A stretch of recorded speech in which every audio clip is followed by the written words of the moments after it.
Aujourd'hui, on retrouve Axel. Pendant longtemps, la nourriture a pris énormément de place dans sa vie. C'était plus juste manger, c'était une réelle obsession alimentaire. Une relation qui prenait de la place dans sa tête, dans son quotidien et qui lui a volé beaucoup de moments de vie. Comme beaucoup de femmes qui souffrent de troubles alimentaires aujourd'hui, elle s'est réfugiée dans la nourriture, elle a mangé ses émotions et très souvent en silence. Et aujourd'hui, elle a accepté de partager son parcours à visage découvert. Parce qu'on le sait, les troubles alimentaires restent encore très tabous. Elle va nous raconter comment elle est passée d'une vie dictée par l'alimentation à une mangeuse libre, à une relation plus apaisée avec elle-même.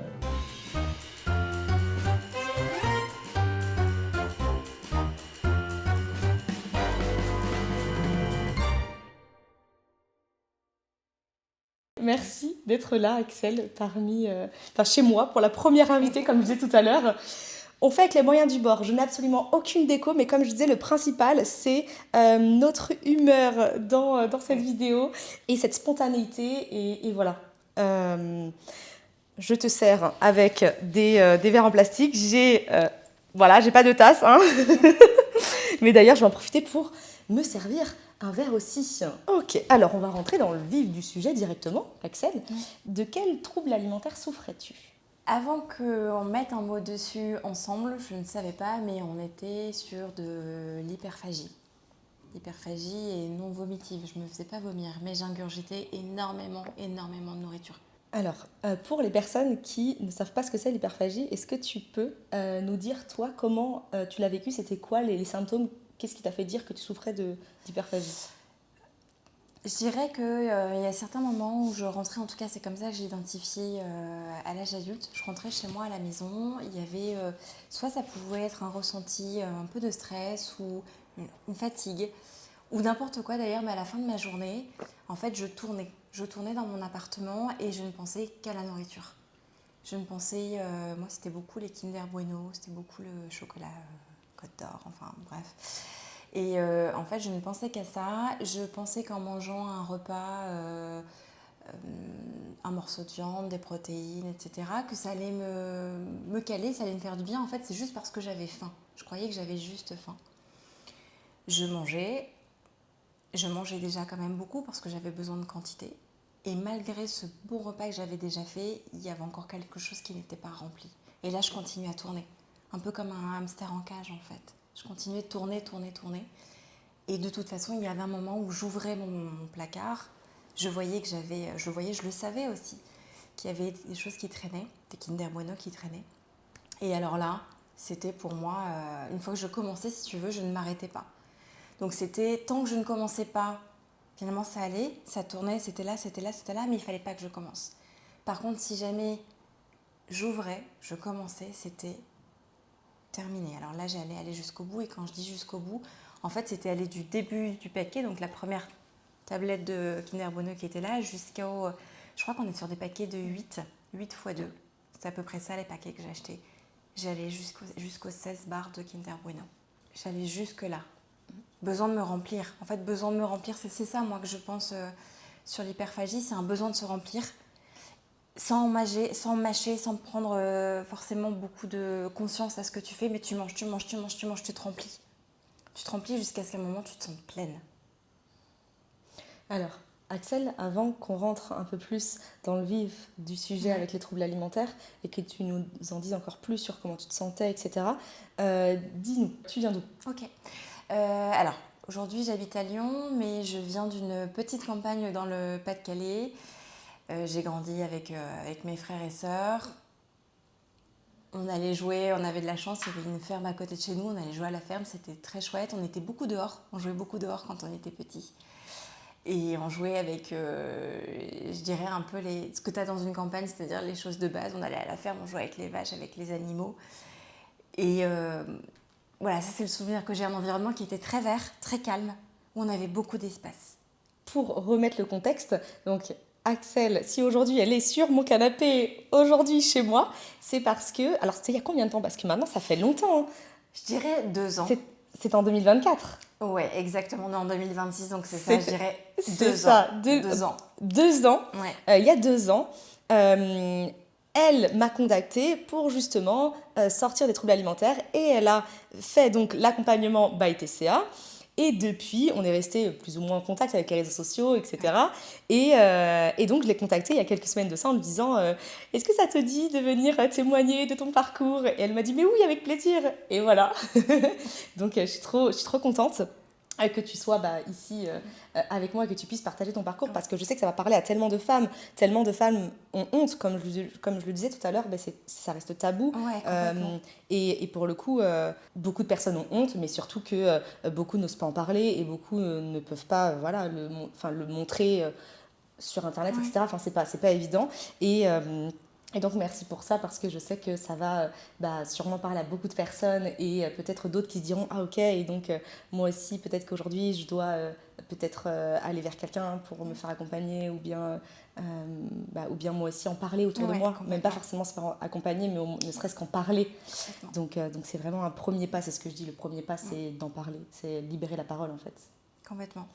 Donc du coup tu es à Lyon depuis... Alors je suis à Lyon depuis 2017. Et nous, on s'est rencontrés, on a échangé ensemble, oui, je dirais à partir de septembre, octobre 2024, quelque chose comme ça. Et ça s'est poursuivi à peu près jusqu'en mars 2025, mars-avril. Depuis l'accompagnement, qu'est-ce qu'il y a de différent par rapport à avant, si on fait un petit peu le avant-après? Ouais, alors je dirais là comme ça, il n'y a plus de culpabilité déjà. Et je crois que je mange encore toujours autant qu'avant, avec autant de plaisir.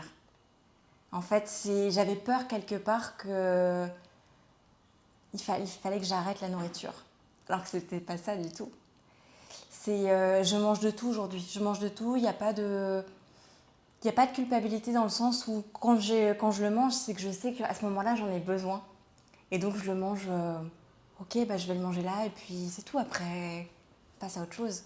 En fait, c'est ça.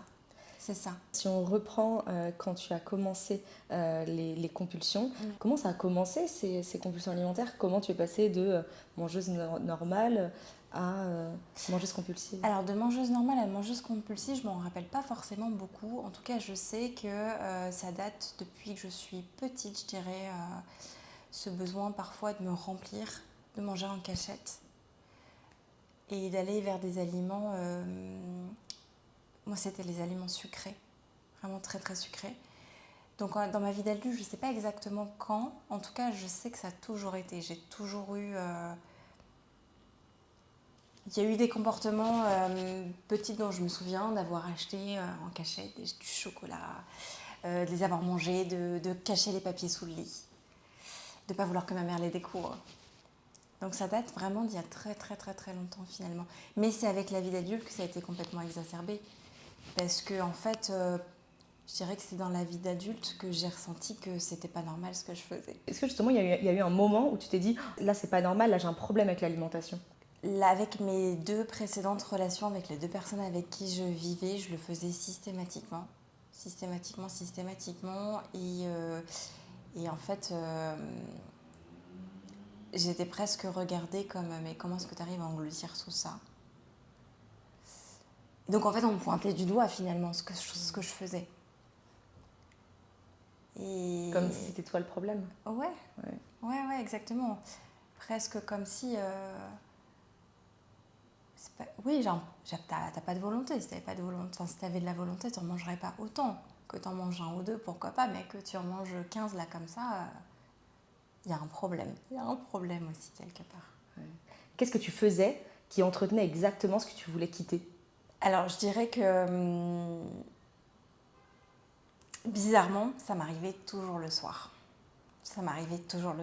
Et en réalité, le soir, c'était quand je rentrais chez moi, presque comme si j'allais retrouver ces personnes. C'était le moment où j'allais retrouver ces 2 personnes avec qui j'ai vécu. C'était pas, j'étais pas malheureuse foncièrement, mais quand je rentrais, il fallait que je mange. Il fallait que je mange. Et en fait, ça a duré. Et après, ça s'est installé finalement. Ça s'est complètement installé. Mais avec le recul, je sais que ça arrivait toujours en fin de journée, après le boulot. Et donc même pendant les vacances, puisque je n'allais pas au boulot. Mais voilà, cette fin de journée comme un sens de... Il y a quelque chose qui m'arrive, il faut que je mange. Qu'est-ce que tu essayais de remplir finalement, Axel? L'ennui. Je m'ennuyais. J'avais une routine qui ne me plaisait pas, qui était mignonne sur le papier, mais qui ne me plaisait pas. Donc à la fois de l'ennui, aussi certainement un vide, parce que même si j'étais pas seule, j'étais pas là où je voulais être probablement. Donc il y avait ça aussi, ouais, le vide, besoin de combler quelque chose.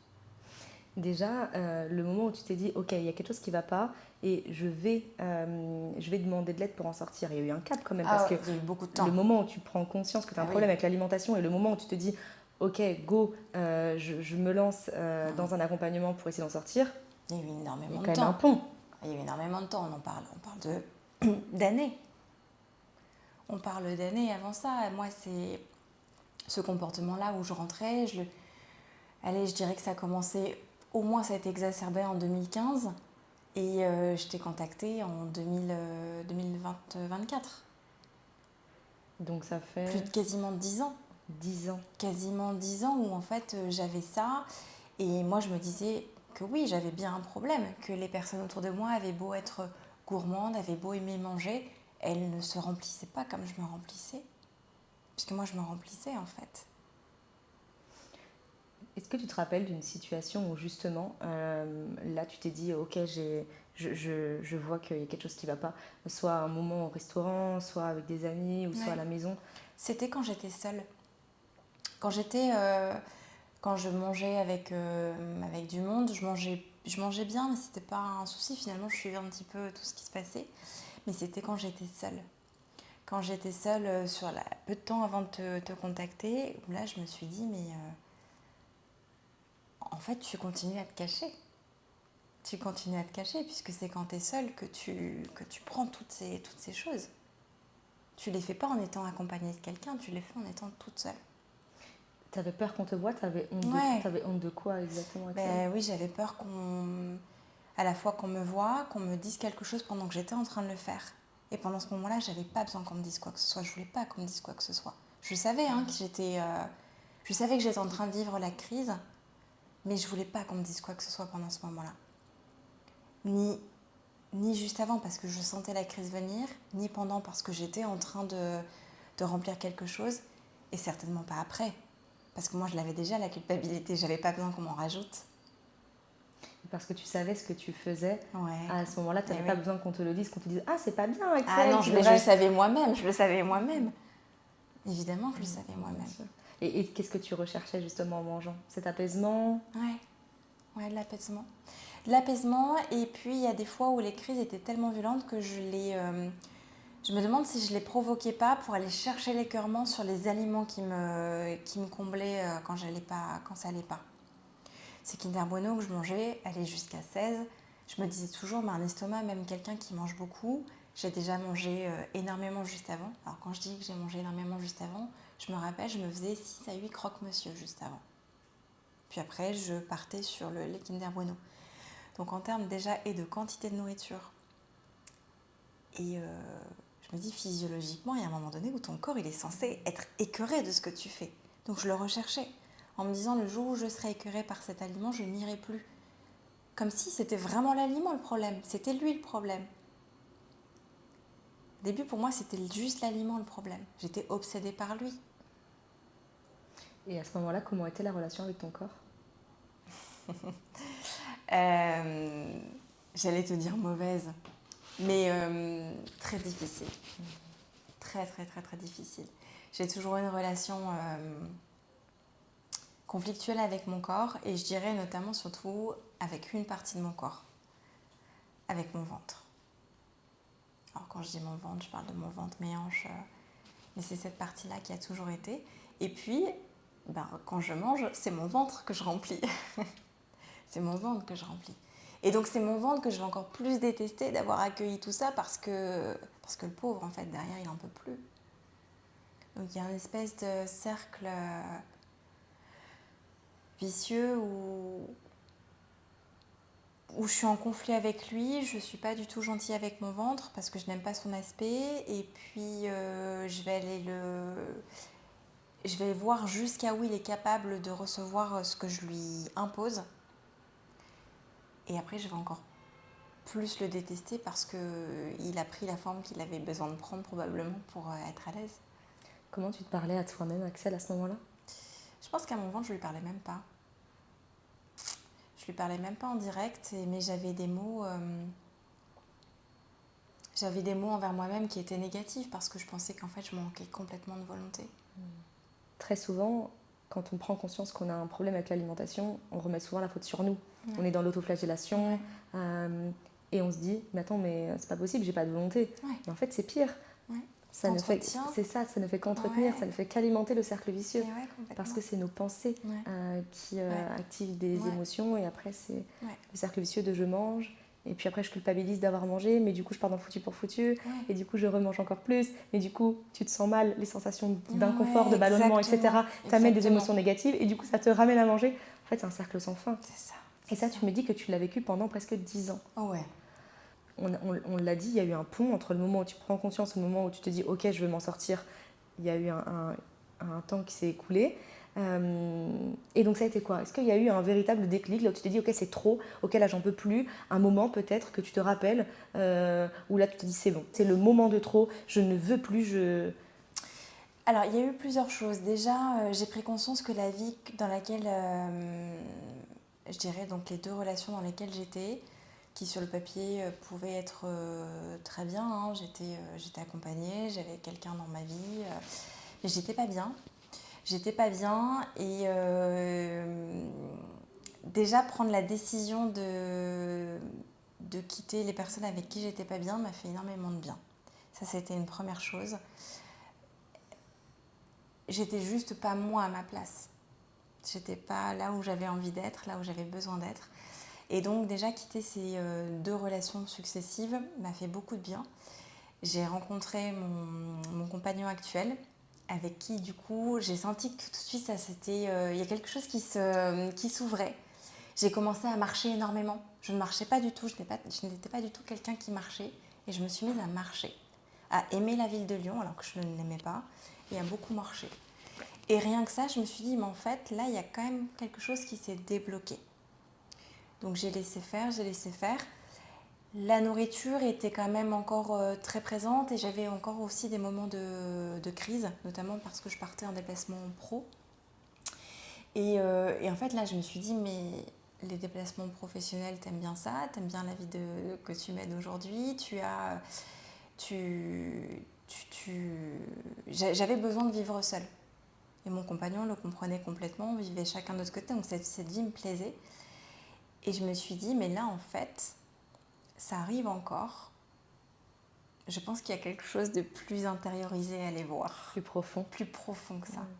Ça m'a déjà ouvert des belles portes, mais il y a encore quelque chose à aller voir. Et puis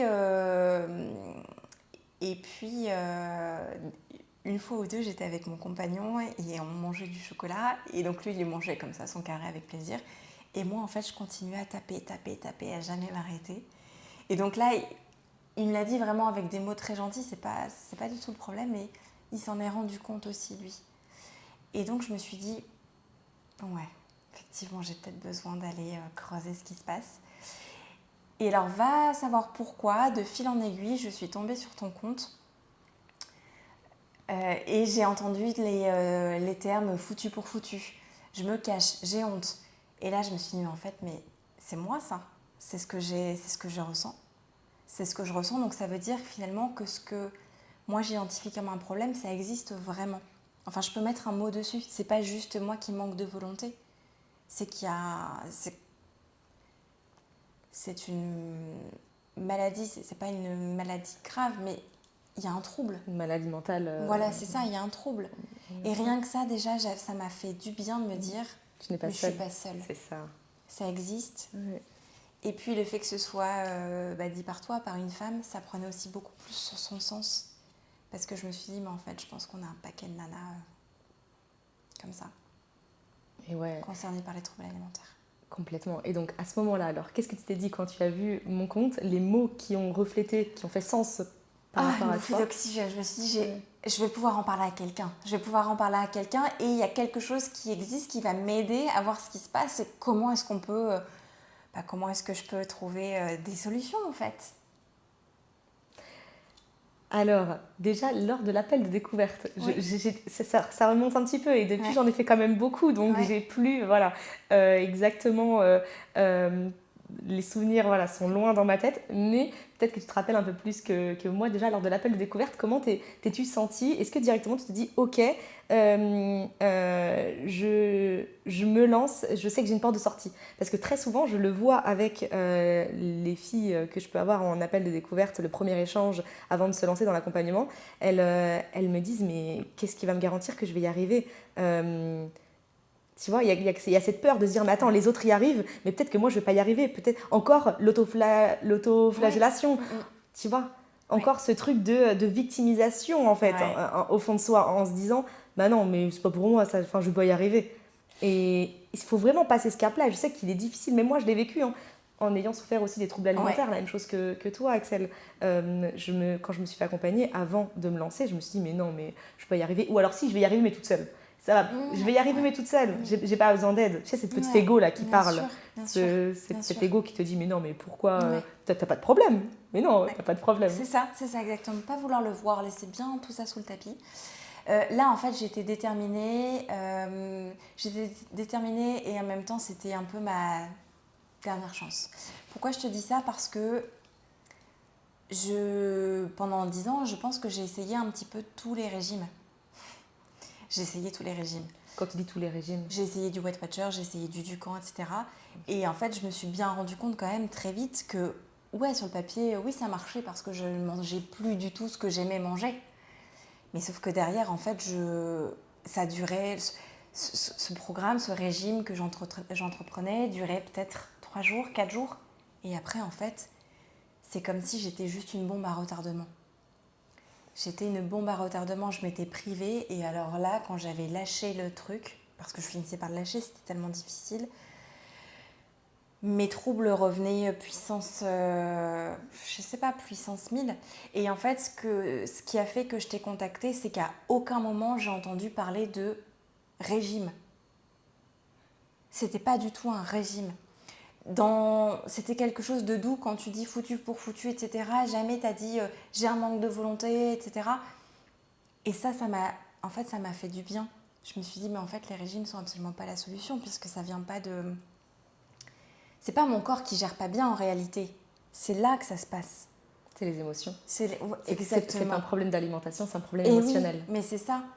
Et donc, je ne sais plus si j'ai vu le mot alimentation émotionnelle aussi peut-être. Et alors ça, je me suis dit, mais c'est sûr que c'est ça. C'est sûr que c'est ça. C'est forcément ça. Et donc, c'était pas avec toi l'appel découverte, c'était avec Laura. Avec Laura, mais ouais, oui. Ouais. Et en fait, j'avais juste besoin d'être rassurée. Au fond de moi, je savais que je voulais venir vers toi. Je le sentais, je le savais. L'appel découverte c'était une étape quelque part. Et en fait, elle m'a simplement dit, mais tu vas voir, ça va se faire à ton rythme. Il y a une durée d'accompagnement, mais ça va se faire à ton rythme. Et j'avais besoin de ça. C'est intéressant ce que tu disais tout à l'heure par rapport au régime, la restriction.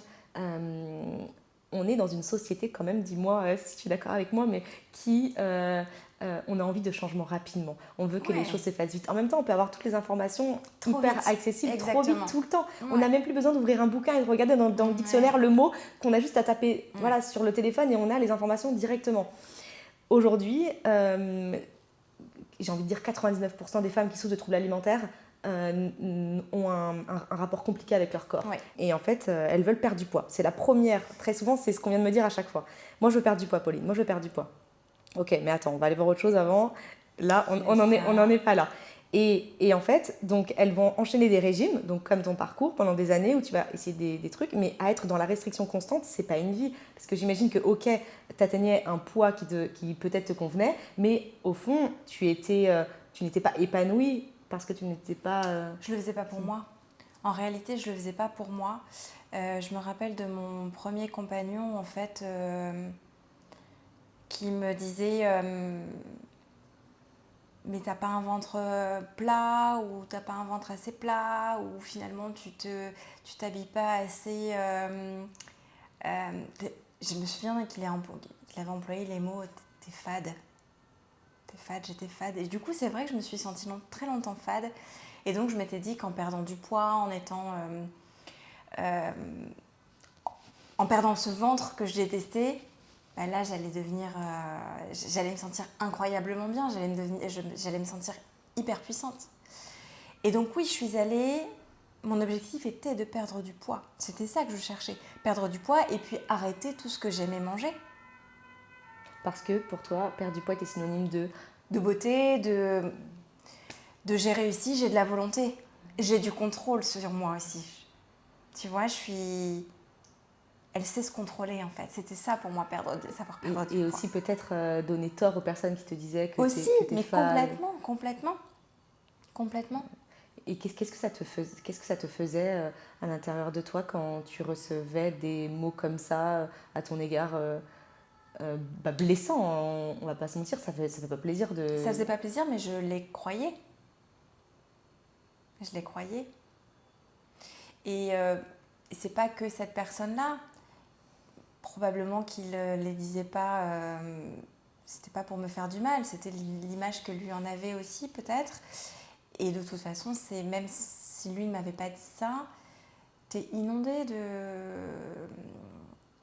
de magazines, de contenus vidéo, de programmes minceurs où si jamais tu fais tous les jours, si jamais tu prends bien ces 15 minutes pour toi, tu vas voir le corps que tu as toujours voulu avoir. Mais du coup, c'était plus toi derrière, c'était plus moi derrière. Moi, je voulais ressembler à une personne en particulier. J'avais bien en tête que c'était une personne qui avait des abdos, etc. C'était à elle que je voulais ressembler. Sauf qu'au niveau de son visage, c'était pas moi, c'était elle et inversement. Tu vois ? Complètement. Quand est-ce que tu t'es rendu compte que finalement, tu n'avais pas besoin d'avoir ce corps que tu idéalisais pour être heureuse ? Je dirais avec mon compagnon actuel. Parce que jamais, en fait, il m'a parlé de poids, jamais... Puis en fait, il me trouvait belle. Il me trouvait belle tout le temps. Et en fait, moi, je me trouvais belle dans ses yeux, surtout. Et j'étais bien avec lui. Le compagnon que j'avais juste avant était aussi très gentil avec moi, mais j'étais pas bien là où j'étais, encore une fois. Donc, tu vois, lui était gentil avec moi. Il me donnait des mots, de gentils mots. Mais moi, je les acceptais pas. Parce que j'étais pas bien non plus là où j'étais. Que la personne avec qui je suis aujourd'hui... C'est comme s'il y avait eu cette espèce de croisement où il me fait des compliments en permanence et je suis bien avec lui. Je me permets de te couper parce que tu vois, c'est trop intéressant ce que tu me dis, parce que très souvent, lors des accompagnements, lors des séances de coaching, les filles, elles me disent je vais aller vers les garçons quand je vais avoir retrouvé confiance en moi. J'ai envie d'être maman quand je vais être guérie de mon passé. J'ai envie de faire cette activité quand je serai mieux dans mon corps. Déjà, qu'en penses-tu de cette phrase ? Ah ben, je me dis, dans ces cas-là, j'ai peur qu'on soit jamais en couple. C'est vrai. Vraiment, ouais, complètement. vraiment. Je dis pas qu'il faut compter, il faut trouver la personne qui va te dire que t'es bien, etc. Mais moi, en tout cas, ça m'a aidée. Ça m'a aidée, c'est peut-être un hasard, je ne sais pas, mais je me sentais pas bien. Pourtant, j'ai rencontré une personne avec qui... Voilà, j'ai senti au plus profond de moi que c'était quelque chose de très fort. Et puis, c'est grâce à lui que j'ai eu envie d'aller creuser ce qui se passait, en fait. Mais oui, parce que parfois, c'est dans les yeux, dans le regard de l'autre, que l'on va guérir petit à petit. Et pour moi, en tant qu'être humain, on a besoin justement d'être en groupe. Enfin, pour moi, c'est pas seul qu'on n'est pas heureux seul. On a besoin d'être en groupe pour évoluer. Exactement, complètement. Et donc, à ce moment-là, ok, donc tu sens que tu te sens mieux dans ton corps, tout arrive petit à petit. Donc, à ce moment-là, on commence ensemble aussi l'accompagnement aussi. Exactement, peut-être. ouais. Ok. Quels ont été les premiers signaux où tu t'es dit, ok, là, je commence à aller mieux, à me sentir mieux dans mon corps avec la nourriture? Il y avait, le soir, il y avait quand même beaucoup moins de crises. Quand je dis il y avait beaucoup moins de crises, juste avant que je te contacte, ça pouvait être quasiment tous les soirs. Tous les soirs, si je partais une semaine de déplacement, et même en comptant le week-end, c'était vraiment tous les soirs. Quasiment tous les soirs, je partais faire mes courses avant parce que je savais que j'allais faire une crise. En fait, je l'anticipais, la crise, systématiquement. Et donc, j'allais chercher de quoi faire ma crise. C'est terrible parce que j'ai l'impression de parler presque de drogue, enfin d'un truc un peu des choses dont on n'a pas le droit de parler, mais en tout cas c'est comme ça que je le ressentais. En fait, J'allais c'est ça, chercher mes tu aliments. tu vas venir anesthésier Ouais, ce que tu ressentais parce que exactement. puisque ressentir c'était trop inconfortable Ouais, pour exactement. toi et tu ne voulais pas aller voir en face ce qui n'allait pas, tu n'étais juste pas prête peut-être à ce moment-là. Ouais, voilà, C'est ça. exactement, tout à fait. Manger à ce Ouais. moment-là t'apportait un certain réconfort, un apaisement Ouais, exactement. et un sentiment de se sentir vivante Ouais, intérieurement. exactement. Alors juste instantanément par contre. Bien sûr, Instantanément, parce bien que sûr. après, c'est la culpabilité, c'est la honte. C'est à court terme, hein. Ouais. C'est très très court le moment Complètement. d'apaisement. Parce que Ouais. parfois on mange et on Ouais. culpabilise déjà Oui, c'est en vrai. faisant la crise, en disant Mais attends, ouais, qu'est-ce que je suis en train de ouais, faire ouais. et pour autant ça ne nous empêche Tu pas continues, de tu continuer. continues, tu continues. C'est ça. Exactement. Donc, oui, avant que je te contacte, c'était clairement ça. Et puis, en fait, je dirais qu'il y en a eu un peu moins, même si c'était une fois, enfin, un soir de moins. Pour moi, c'était déjà beaucoup. Et puis, progressivement, il y en a moins eu. Jusqu'à un moment donné où j'allais plus acheter de Kinder Bueno. Je ne sais plus de quand ça date, mais en tout cas, je peux te dire qu'aujourd'hui, je n'en ai pas mangé depuis plusieurs mois. Alors, parce que j'en ai plus envie. Je passe à autre chose, peut-être aussi quelque part. Mais si jamais demain, j'ai une envie d'aller le chercher, je vais y aller sans aucun problème. Et pour moi, c'était déjà ça qui était énorme, c'était de voir que ma consommation réduisait beaucoup. Et puis, c'est surtout que, en fait, au fur et à mesure, finalement, je suis allée... j'ai eu l'impression qu'il y a eu d'autres portes qui se sont ouvertes et je suis allée vers d'autres choses. L'apaisement a été doux, mais amorcé, en fait. Je ne sais pas comment t'expliquer. Ça n'a pas été net d'un coup où j'ai plus jamais mangé de Kinder Bueno et je savais que ça n'allait plus jamais arriver. C'était pas ce que je voulais non plus d'ailleurs. Et puis en plus, tu avais Il y le avait droit pas d'en de raison, manger. voilà, c'est c'est ça. exactement. C'est important de faire la différence entre alimentation émotionnelle Et oui, et aussi complètement. les Le crises plaisir, hyperphagiques. par contre, Exactement, tu vois, exactement. On mange tous émotionnellement. Bien On sûr. est invité à un anniversaire, on va prendre Exactement. ce gâteau alors qu'on n'a pas faim, on n'a pas Ouais. de faim physique, Ouais. et pour autant on va le prendre parce qu'on partage un bon moment. C'est ça. Et, Ouais. et que ce gâteau, c'est la fin des yeux aussi qui Ouais, peut nous c'est attirer, ça. de se dire ah il est beau, je vais le goûter, Exactement. alors qu'on n'a pas forcément faim, mais c'est ok. L'alimentation émotionnelle, c'est ok. Par contre, quand là tu pars dans le foutu pour foutu, dans une culpabilité, dans un cercle vicieux, Ouais. le cercle vicieux dont on parlait tout à l'heure, là ça provoque justement un mal-être et pour le coup ça peut avoir des répercussions sur tout le reste en fait, parce que c'est pas juste, ça impacte pas que l'alimentation, ça impacte toute ta vie autour de toi, vie, bien sûr. le côté social. Bien sûr, complètement. Et d'ailleurs il y a aussi ça dont je me souviens maintenant, c'est quasiment tous les lundis, je me disais, enfin tous les dimanches soirs, après ma dernière crise, je me disais, allez, demain je me reprends. C'est fameux. C'est pour demain. Cette fois, c'est vraiment pour demain. C'est pour ce lundi. Et progressivement, en fait, je crois que je me le disais plus. Parce que c'est pas parce qu'on arrivait sur un lundi qu'on remettait les compteurs à zéro, en fait. C'était plus que je cherchais à remettre les compteurs à zéro. Je cherchais à savoir pourquoi je faisais ça. Et ouais, rien que ça, en fait, ça a été mon cheminement, ça a été de me dire que ça s'apaisait un petit peu, il y avait moins de demain, allez c'est bon, je me recontrôle et je vais me reprendre en main. Moins de je vais chez Monoprix à 19h30 parce que là je sens que ça vient. Aussi peut-être plus de je vais vraiment manger ce dont j'ai envie devant d'autres personnes. Mais pourquoi ? Parce que finalement, quand tu étais dans ce cercle vicieux-là, tu mettais toute ton attention vers l'alimentation. Ouais. Alors que quand tu as commencé à faire ce travail-là sur toi, tu t'es rendu compte que c'était émotionnel et quand tu as regardé tes véritables émotions qui te traversaient, ok, comment je peux les accueillir, ces émotions-là ? Ok, quel plaisir aujourd'hui, quels sont les plaisirs que je m'octroie dans ma vie ? C'est ce que je dis souvent à mes coachés, quels sont les top 3 des plaisirs que tu t'octroies dans ta vie. Si dans les top 3, il y a l'alimentation, c'est déjà que dans ta vie, il manque un plaisir. Okay ? L'alimentation ne doit pas être dans le top 3 de tes plaisirs. Et je sais que moi-même, je m'étais posé cette question-là quand je souffrais de troubles alimentaires. Et par contre, l'alimentation était en numéro 1 parce qu'à ce moment-là, j'avais arrêté toute activité. J'avais peur, le regard des autres, le jugement, etc. envers moi-même. Je ne faisais plus rien pour moi, quoi. Mais Mais oui, tu t'es rendu compte que finalement, tu avais besoin de travailler sur tout ce qu'il y a de caché en dessous l'iceberg, toute la partie invisible, les blessures de ton passé, les peurs profondes, la peur de grossir, la confiance en soi aussi, l'image de toi.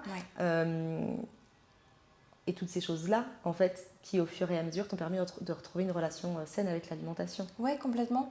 Saine parce qu'en fait, il y a déjà eu le cheminement de se dire, c'est pas l'alimentation le problème. L'alimentation, elle est ton petit doudou. Ouais. Et ça, quand tu le comprends, bon, ok, très bien. Parce que je pensais vraiment que c'était... Ouais, je pensais que c'était l'alimentation. Tu vois, par exemple... j'ai vraiment l'exemple des Kinder Bueno en tête, mais je le diabolisais. Et quand des années auparavant je faisais tel régime, la promesse du régime c'était aussi de ne plus jamais toucher à ça, ne plus jamais toucher à cette sorcellerie, alors qu'en fait aujourd'hui, mais pas du tout. Mais oui, et puis c'est parce que tu voyais cet aliment comme interdit que tu en avais envie, parce que l'interdit attire quelque part et plus te dit non, il faut pas, exactement. Il faut surtout pas, il faut surtout pas. Bien sûr. C'est là non, mange tu pas parce que évidemment tu vas manger. Bien sûr, c'est ça. C'est obsessionnel, c'était des pensées. C'est ça. Donc rien en fait que de te dire que non, les aliments, t'as le droit de manger de tout, mange de tout, comprends juste pourquoi tu le fais. À ce moment-là, qu'est-ce qui se passe? Déjà aussi, ça aide un petit peu, tu vois. Exactement. Déjà, quelle émotion je suis en train de vivre là tout de suite. Exactement. Quelle émotion me pousse à manger? Exactement. Ça aide énormément à se dissocier, à se dire, ok, là, c'est peut-être la solitude, peut-être la tristesse, peut-être autre chose. Ok, qu'est-ce qu'elle vient me dire, cette émotion-là? Et ça se fait pas seul. Enfin, c'est très compliqué de le vivre seul. On a eu besoin d'aide pour en sortir et c'est vraiment pas facile de se poser ces questions-là, c'est sûr. Ok, donc du coup, quelles ont été toi, dans ton histoire, les ressources, Axel, qui t'ont permis aujourd'hui d'arriver là, à cette liberté alimentaire? C'était des ressources que je ne connaissais pas forcément. Peu de temps après qu'on ait commencé l'accompagnement, j'ai commencé à courir. J'ai commencé à courir alors que je croyais que j'étais incapable de faire ça, que c'était pour les personnes justement qui avaient une relation plus que saine, enfin du coup saine dans le sens avec la nourriture. Et en fait de découvrir que j'étais capable de courir, c'est pareil, ça m'a aussi apaisée. Pour moi, ça a été une de mes ressources, en fait, me dire que j'étais capable. J'étais capable de faire ce qui me trottait en tête depuis longtemps. D'en parler aussi, en fait, tout simplement. D'en parler soit juste de le dire, ou même de l'en parler à des personnes qui ont vécu aussi ça. Ça a été un profond soulagement. On en a parlé tout à l'heure. C'est de se dire que je ne suis pas seule, que c'est pas... alors que c'est pas que dans ma tête, que c'est pas juste un manque de volonté, c'est qu'il y a vraiment quelque chose à aller explorer. Et puis, je dirais être beaucoup plus douce aussi avec moi. Être beaucoup plus bienveillante avec moi, ça a été une ressource importante. Est-ce qu'il y a autre chose qui t'a aidé aujourd'hui à retrouver une liberté alimentaire? De manger, en fait, de manger vraiment ce que j'ai envie de manger et de pas du tout me restreindre quelque part, de pas diaboliser, de plus me dire cet aliment-là, faut plus que je le mange parce que sinon je vais le manger. C'est ça, le c'est ok. Voilà, c'est ça, exactement. C'est allez, mange, t'en as envie, vas-y. Ce que je mange ne me définit pas. Et c'est pas parce que je m'autorise un Malteser ou deux, d'ailleurs on n'en a pas encore pris. C'est vrai, si jamais tu veux en prendre, serre-toi, Axel. Ils sont là pour ça. Ouais. Mais c'est pas parce que je prends ça que je vais grossir. Et c'est quand on se lâche la grappe, quand on se défocalise de son corps que après notre corps nous le rend si bien. Et quand on est toujours dans cette peur de grossir, dans ce jugement envers soi-même parce qu'on est ballonné ou quoi. En fait, des ballonnements, c'est aussi naturel. Enfin, moi, cet hiver, toutes les raclettes que j'ai mangées, après, j'étais ballonnée. Mais c'est pas pour autant que pendant 3 jours, je me suis autoflagellée en me disant je suis horrible, j'aurais pas dû, Bien etc. sûr. Mais c'est justement ces pensées-là qui me faisaient emmener dans les troubles Complètement. alimentaires. Alors qu'aujourd'hui, je me dis c'est ok, ce soir, j'ai un peu trop mangé, mais en conscience. Et Oui. j'ai mangé un peu au-delà de ma faim. Et alors, C'est mais il y ça. a un cheminement pour en Ouais, arriver bien là, sûr, parce mais que c'est pas complètement. facile. Il y a un travail sur soi à faire. Tu vois là, vraiment avec du recul, il y a vraiment plusieurs semaines, plusieurs mois, et ça c'est vraiment hyper agréable, que je n'ai plus de culpabilité à avoir fait un gros restaurant. Être sortie un petit peu lourde, tu vois, me sentir le... Si, physiologiquement je me sens un petit peu lourde, mais il n'y a plus cette culpabilité de me dire, mais en fait t'as fait n'importe quoi. Ça je l'ai plus. Au contraire, c'est... Ouais, j'ai bien mangé, mais allez, ton corps, il va faire le... Fais-lui confiance, en fait, il va faire le boulot, il va savoir te dire ce dont il a besoin là pour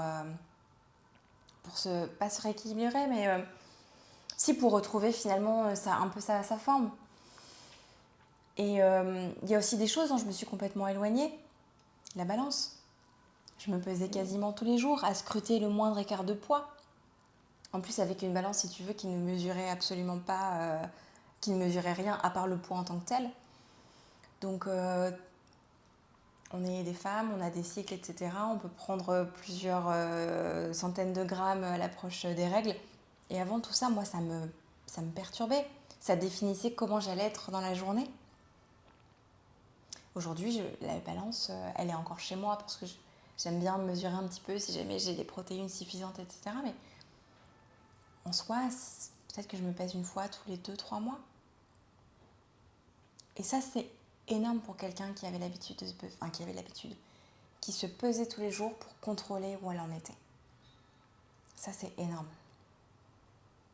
Aujourd'hui, comment tu te sens dans ton corps, Axel ? Beaucoup mieux. Beaucoup mieux même, je veux dire, je me sens bien. Je me sens vraiment bien. Je sais qu'il reste avec mon ventre ce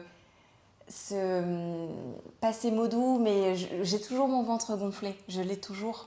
Mais d'ailleurs, on avait fait une séance focalisée sur mon ventre. Et d'accepter qu'en fait, si mon ventre il gonfle, c'est parce que mon ventre il a envie et qu'il y a tout ce qui se passe à l'intérieur. Et tu vois, avant c'était le contraire. C'est en gros pour moi, même mon ventre il gonflait et c'est parce que j'avais beaucoup trop mangé, parce que ceci, parce que cela. Là, c'est simplement parce qu'il vit. À l'intérieur, il y a plein de choses qui se passent. Il y a plein de choses qui se passent. Qu'est-ce que tu dirais aux filles qui nous regardent, qui souffrent peut-être de troubles alimentaires, qui ont un rapport très compliqué avec leur corps, avec l'alimentation ? Qu'est-ce que tu aimerais partager ? J'aimerais partager que c'est normal, c'est important de savoir comment tu as besoin d'être, d'être aidée. Mais c'est surtout que moi, j'ai eu besoin d'être accompagnée. Moi, j'ai eu besoin d'être accompagnée et c'était normal. Enfin, tu vois, c'est normal que je ressente ce besoin-là. J'ai essayé plein de choses toute seule. Plein de choses qui m'ont fait...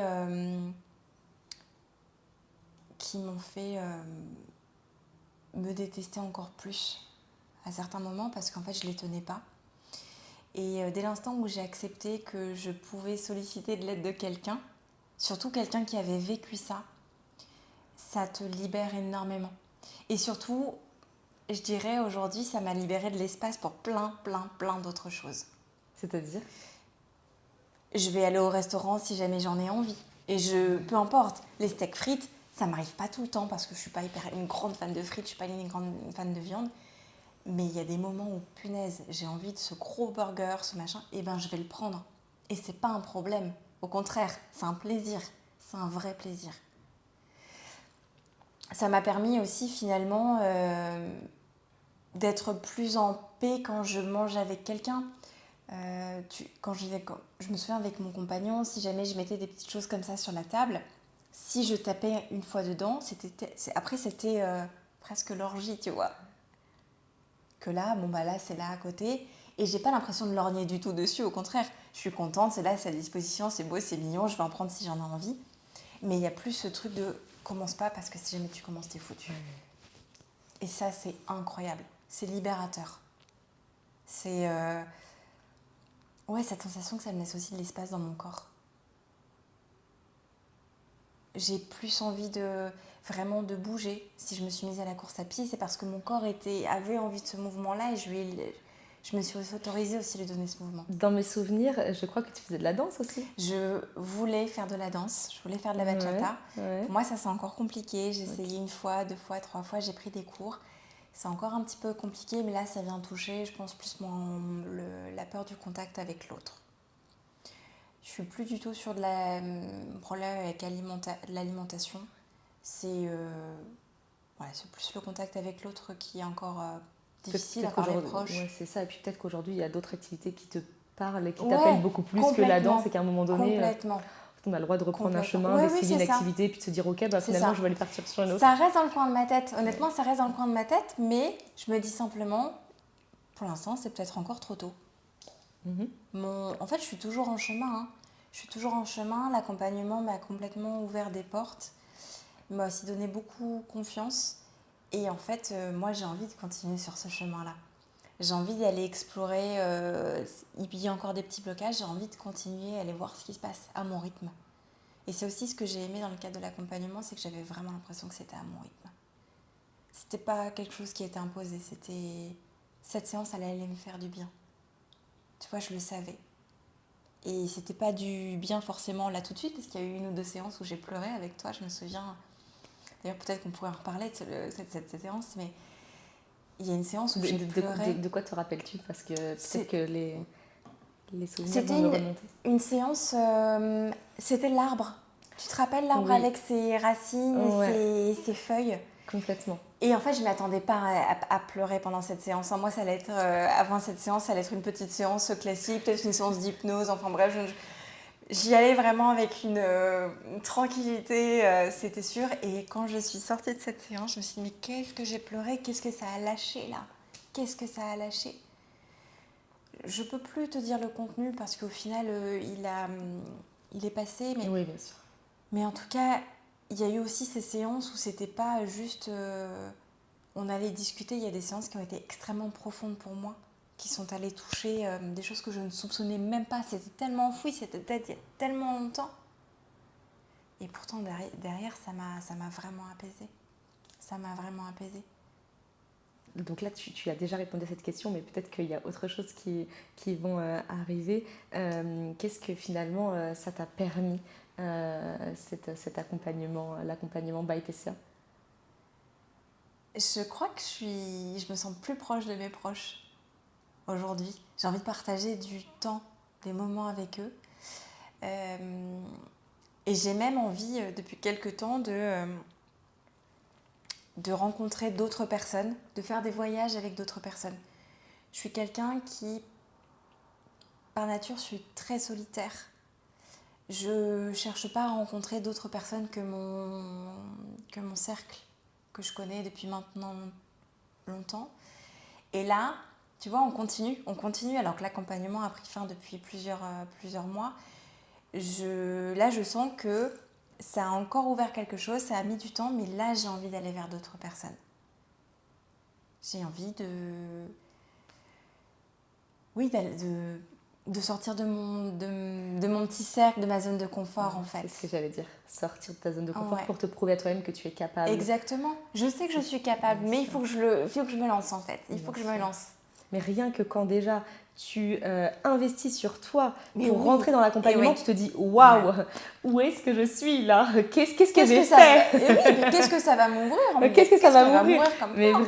Mais vraiment. Et c'est quand tu sors de ta zone de confort que tu te prouves à toi-même que tu es capable.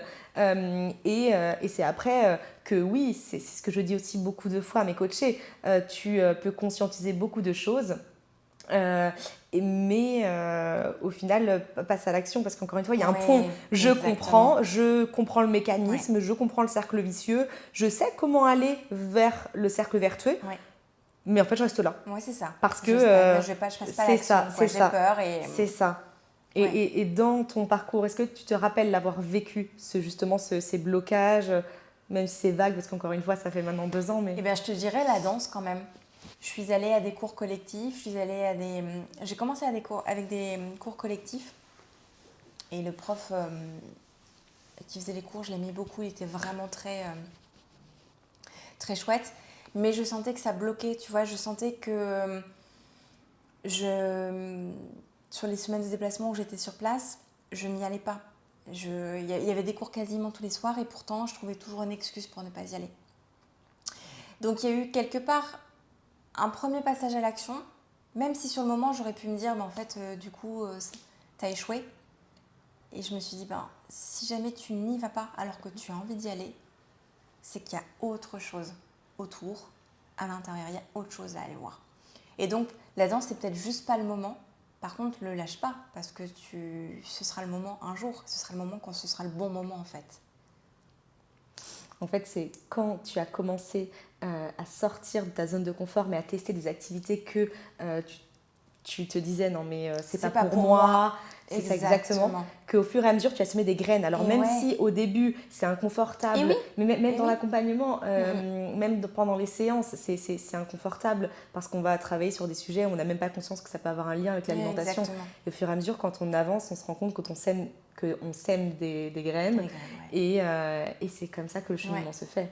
Complètement. Est-ce qu'il y a autre chose que tu aimerais partager aux filles qui nous regardent, qui peut-être aujourd'hui ton histoire fait écho avec la leur? Moi je dirais que j'ai eu c'était la première fois que j'investissais pour moi parce que j'avais vraiment envie d'avancer et que oui ça représente forcément financièrement ça a un coût, mais je ne le regrette pas une seule seconde. Je ne le regrette pas une seule seconde parce qu'aujourd'hui, si jamais j'avais pas fait cet accompagnement, j'aurais pas profité de la vie comme j'ai profité aujourd'hui, comme j'en profite aujourd'hui. Aujourd'hui, quand j'ai envie de faire quelque chose, je le fais. Je le fais parce que j'ai plus autant de peur. Il y a encore des peurs évidemment, mais elles prennent plus le pas. Et du coup, ces peurs nourrissent plus mes troubles alimentaires en fait. Elles les nourrissent plus. Donc, oser se prendre ce temps, cet argent pour soi, c'est hyper important. C'est hyper important. Je ne regrette pas une seule seconde. Le seul regret que j'aurais, c'est peut-être me dire pourquoi je ne suis pas tombée sur ton accompagnement plus tôt, mais peut-être que c'était juste pas le moment non plus. Tout arrive. C'était pas par hasard. Tout a un sens, tout arrive au bon moment. Exactement, et c'est si pas un hasard. Peut-être tu avais vu mon contenu plus tôt, tu n'aurais peut-être pas cliqué dessus parce qu'à ce moment-là, c'était peut-être trop tôt. Ça n'aurait pas résonné pour moi ou parce que je me serais dit non, mais de toute façon, c'est forcément parce que je manque de volonté. Si jamais je me dis que ce midi, je mange que ça, et que c'est tout, et que je me tiens à ça, je vais y arriver. Mais en fait, j'en avais marre d'essayer par moi-même. Et surtout d'alimenter cette restriction, cette privation. J'étais fatiguée de ça. J'étais fatiguée de ça. De me contrôler, d'être dans le contrôle. La restriction amène à la frustration amène aux compulsions. Et ça, c'est un cercle sans fin. Tant qu'on comprend que plus on se restreint, plus on se frustre, et plus on se frustre, plus on compulse. Non, c'est clair. C'est clair. C'est un réel engrenage. Complètement. D'où l'importance d'investir sur soi. C'est investir sur soi, investir pour soi. Pour soi. Voilà, investir en soi parce que pour se donner aussi de la confiance, tu vois, Moi, j'ai investi pour moi parce que j'avais besoin aussi de récupérer cette bienveillance envers moi-même.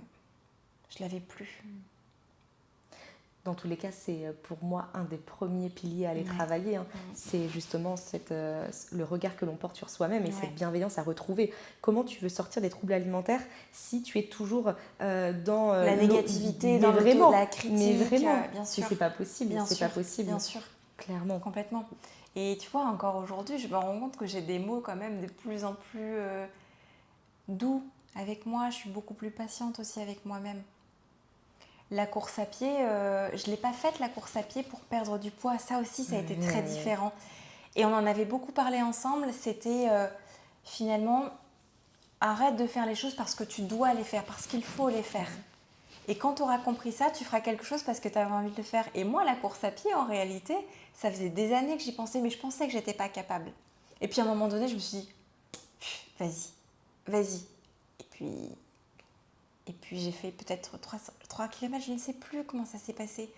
Mais je me rappelle d'être partie avec mon compagnon un dimanche après-midi, on a couru tous les deux, on a fait 7-8 km et je les ai fait, j'étais hyper contente. Parce que il y avait du plaisir en fait aussi pendant ce moment-là. Complètement. Et il y avait beaucoup de plaisir. Tu vois, il y a 2 mots que je n'aime pas entendre en séance de coaching. Ouais. De la part de mes coachés, c'est excuse-moi. Déjà, le excuse-moi, il n'a pas sa place en séance de coaching, ok. Ne t'excuse pas de ressentir telle ou telle émotion. Si tu t'autorises pleinement, si tu t'autorises pas justement à ressentir ces émotions pleinement en séance de coaching, quand est-ce que tu le feras vraiment? Déjà de 1. Alors, le excuse-moi, on le règle. Et il y en a un autre, c'est le je dois. Ouais, c'est ça. C'est ce que tu disais, je dois, il faut que je fasse ça. Mais qui t'a dit en fait? Bah, c'est la société, de toute Voilà, façon, on le sait, bien sûr qu'on le sait. Mais comment ça? Est-ce que déjà ce sport, il est vraiment fait pour toi? Qu'est-ce qu'il t'amène à l'intérieur de toi? Est-ce qu'il te fait vibrer? Est-ce qu'il te plaît? Tu vas à reculons ou pas? Parce que ça, c'est important. Complètement. Tu le fais dans quelle optique? Perdre du poids ou prendre du plaisir? Exactement. Parce que moi, en tout cas, par rapport à mon cheminement, tous les sports que j'ai fait juste pour perdre du poids, ça n'a pas duré très longtemps. On est complètement d'accord. L'inscription à la salle de sport au 1er janvier ou à la rentrée scolaire, je pense que je l'ai fait 5 fois, 10 fois. J'ai dû essayer toutes les salles de sport. Moi donc, entre Basic Fit, Fitness Park, j'y suis jamais restée très longtemps, c'était pas mon truc. Avec toutes les promesses de on a ci, on a ça, on a des super sûr. cours et machin et ceci et cela. Et si tu veux, à chaque fois que j'allais m'inscrire dans les salles de sport, je me souvenais aussi un petit peu pas du regard, mais un peu comme le jugement des personnes qui faisaient ton inscription, où en fait, toi tu venais là parce que tu voulais perdre un petit peu de poids, t'étais pas le physique de la fit girl. Et tu vois, quand tu vas t'inscrire et que tu ressens ça, en fait, tu ressens ça en permanence. Tu ressens ça en permanence. Et plus j'ai avancé et plus j'ai freiné des cas de fer avec la salle de sport. Jusqu'à un jour, je me suis dit, mais en fait, non, je vais arrêter mon abonnement et définitivement. Et je me souviens que mon compagnon m'avait dit, mais tu sais, t'as pas besoin d'aller dans une salle de sport. En fait, si jamais tu as envie de faire quelque chose, tu le feras par toi-même. Et je me suis dit, mais oui. Enfin, c'est dès l'instant où tu as envie de le faire, tu ressens le besoin pour toi de le faire, tu vas le faire. Quand tu dois le faire, tu le fais au début, puis après tu le fais plus. Et la course à pied, ça fait maintenant quasiment 2 ans. J'aurais pas tenu 1 ou 2 semaines si jamais j'avais dû le faire. Donc c'est incroyable le cheminement, il est incroyable. Donc vraiment, si un autre message que je dois faire passer, c'est moi cet accompagnement m'a permis de switcher entre le je dois et je le fais parce que je sens au fond de moi que j'en ai besoin. Puis ce qui est génial, c'est quand j'en ai envie aussi. Mais quand j'en ai besoin pour moi, parce que ça va peut-être m'aider aussi à extérioriser mes émotions en fait, tout simplement.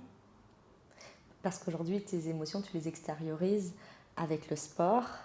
Avec le sport, en parlant aussi un peu plus facilement. Bien sûr, en libérant la parole. Bien sûr, exactement. Complètement.